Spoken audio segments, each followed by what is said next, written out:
బెండకాయ గులివిందల పులుసు గోదావరి స్టైల్లో. హాయ్ అండి, welcome to Padma's cooking food.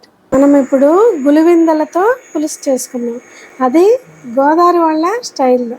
First శనగ నూనె వేసుకున్నాం. చేపల కూర కాబట్టి కొంచెం నూనె ఎక్కువే పడుతుంది. ముందుగా ఈ నూనె కాగనిచ్చి కొంచెం ఆవాలు వేసుకున్నాం. గ్యాస్ సిలిండర్స్ త్వరగా దొరకట్లేదు కదండి, అందువల్ల నేను ఎక్కువ ఇండక్షన్ స్టవ్లోనే చేస్తున్నా. ఇప్పుడు ఆవాలు వేసుకుందాం.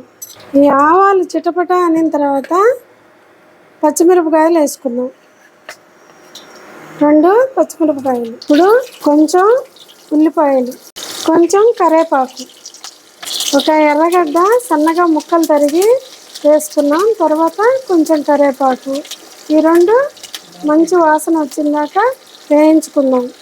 ఎర్రగడ్డలు, పచ్చిమిరపకాయలు, కరివేపాకు ఇలా దూరగా వేయించుకోవాలి. దీంట్లోనే చేప మసాలా పొడి, ధనియాలు, జీలకర్ర, ఆవాలు, మెంతులు దూరగా వేయించి చేసుకున్న పొడి, దాంట్లోనే కొంచెం చిన్నుల్లిపాయ వేసి కొంచెం కరివేపాకు వేసి చేశాను అన్నమాట. ఇది 1 స్పూను. అలాగే ఒక 1/2 స్పూను పసుపు. ఇవి కొంచెం దూరగా వేగిన తర్వాత మన ఛానల్లోనే దాదాపు 3-4 నెలలు నిల్వ ఉండేటట్టు టమాటాలు ఉప్పు కొంచెం నూనె వేసి ఉడికించి, మిక్సీ వేయకపోయినా పర్వాలేదు, అలా ఒక మెత్తగా కలబెట్టి ఆరిన తర్వాత సీసాలో తీసిపెట్టి ఫ్రిడ్జ్లో పెట్టుకున్నాను. అది 2 స్పూన్లు వేస్తున్నా. టమాటాలు ఉడికించిన పేస్టు 2 గంటలు. టమాటాలు కోసుకోవటం అవి వేయించుకోవటం కాకుండా ఇలా చేశాను అన్నమాట. ఇవి 2 గంటలు వేసాను. ఇవి ఒక్కరో మెత్తగా అయిందాక అలా కలబెడుతూ ఉండాలి. కొంచెం ఈ ముక్కలుగా ఉన్నాయి కదా, ఇంకొంచెం ఉడికి మెత్తపడుతుంది అన్నమాట, పేస్ట్ లాగా. ఇప్పుడు కారం 3 స్పూన్లు వేస్తున్నా నేను చేసే కూరకి. అలాగే ఉప్పు తగ్గించేసుకున్నాము, చివర్లో చూసి మళ్ళీ వేసుకోవచ్చు. పులివెందులు అనే చేపలు రోజ్ కలర్లో ఉంటాయండి, ముళ్ళు తక్కువ ఉంటాయి, చాలా మంచివి కూడా తింటాం వల్ల. చేప కూడా పెద్ద ఖరీదేం కాదు, కేజీ వచ్చేసి 250-300కి ఇస్తుంటారు. సముద్రపు చేపలు తింటే మంచిది కదా, మనం అన్ని ఖరీదైన చేపలే తినాల్సిన పల్లె, ముళ్ళు లేని ఇలాంటివి కూడా తినొచ్చు. ఇదంతా బాగా కలిసిపోయింది.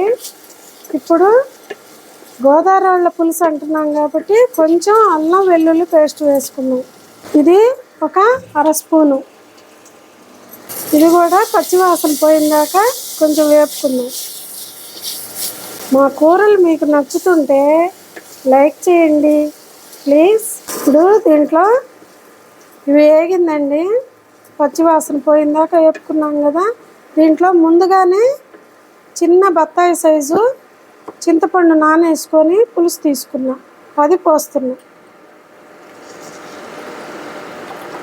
దీనికి కావలసినంత పులుసు నీళ్ళు యాడ్ చేసి ఇలా కాస్త తెరలించుకోవాలి. ఇదిగోండి, తెల్లుతున్న ఈ పులుసులో కొంచెం పచ్చి ఉల్లిపాయలు, 2 పచ్చిమిరపకాయలు, తర్వాత ఈ చేప ముక్కలు వేసుకున్నాం. మా వాడు చేపలు క్లీన్ చేయించుకురమ్మంటే చేప కళ్ళు కూడా అలాగే ఉంచేసాడు. అలా బాగుంటుంది టేస్ట్ అని చెప్పారంట వాళ్ళు చేసేవాళ్ళు, అలాగే వేసుకొచ్చాడు.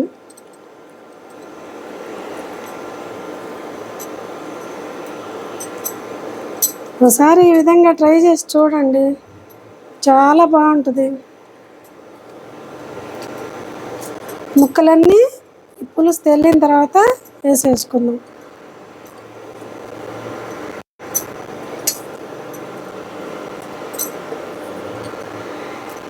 జాగ్రత్తగా ఇవి నలిగిపోకుండా కొంచెం అలా కలబెట్టి మూత పెట్టి ఉడికించుకున్నాం.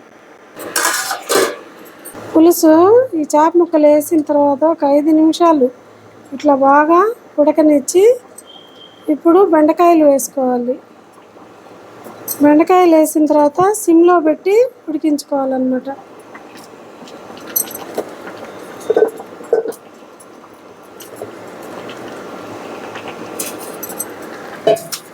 ఇప్పుడు కొద్దిగా సెగ తగ్గించి పెట్టుకొని చిన్న మంట మీద ఉడికించుకోవాలి. ఇది ఉడికేటప్పుడు మధ్యలో ఒకసారి చూశానండి. ఇప్పుడు మళ్ళీ చివరిలో కొత్తిమీర వేయబోయేటప్పుడు చూస్తున్నా. ఇదండి, ఇది మళ్ళీ నిదానంగా ఆరే కొంది చిక్కబడిపోతుంది. నూనె బయటకు వచ్చింది కాబట్టి ఇక మనం కొత్తిమీర వేసుకొని కూర దించేసుకోవచ్చు. బెండకాయ గులివిందల పులుసు గోదావరి వాళ్ళ స్టైల్లో. ఓకేనండి, చాలా బాగా వచ్చింది. ఉప్పు కూడా సరిపోయింది. ఇది ఆరేకుంది చిక్కబడిపోద్దండి. చేపల కూర ఎప్పుడైనా కొంచెం ముందుగా ఆపేసుకోవాలి పొయ్యి. ముక్క బాగా ఉడికింది. పులుసు మరీ ఎక్కువ నీళ్ళు పోసుకోవద్దు. ఈ మాత్రం దగ్గర పడితే చాలు.